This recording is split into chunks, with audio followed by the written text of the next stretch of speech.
sellist kaks üldist meeleolud elusolenditel või inimolenditel ka siin, et endal ka vaatad, et vahest on aga oi, päike, ilus tantslaul, muusika, rõõm, lapsemeelsus, armastus, jumal, õed ja vennad, putukad, taimed, loomad, linnud, puud, emaka maa, kõik on selline harmoonias, armastust pakatav ja siis teine on selline, et täitsa pekkis nagu.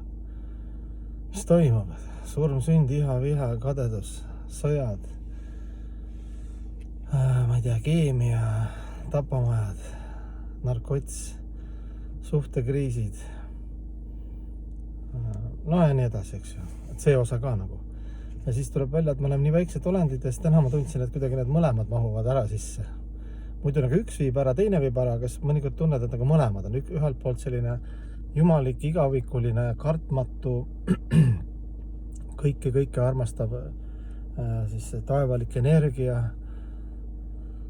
kõik on harmoonias, eks see on nagu niimoodi tugevalt nagu hingelevelil, aga siis see teine osa ka nagu ei lähe ära, teine osa on ka sees. Üksindus, kurbus, eks ju, see kõik need hirmud, need luubid, see meie pealiskaudsus ja kõik see asi, eks, mis ma kirjeldasin. Et tuleb välja, et siis mõlemad asjad mahuvad ära, võib-olla peakski olema siis mõlemad, et üks on see, et muidu sa lähed nagu oma piiratusest, meil ei ole veel spontaanselt võib-olla seda armastust avastanud ise endas. Et siis läheks katus ära liiga, kui oleks uhkeks või arvaks, et ma olen special, eks ja ma vääringi seda, et ma olen teistest natuke parem, mulle paremini. Et siis see teine osa hoiab nagu alandlikuna ja tänulikuna. See justkui nagu see tumedam osa.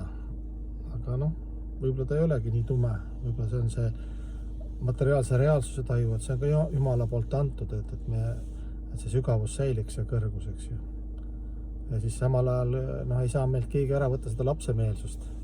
Nali, tants, laul, ilus loodus, kõik on õed ja vennad ja seda osa ka, et selline sisemine kaalukaus, sisemine igavene, sisemist kaks sellist maailma selles dimensioonis meis samal ajal.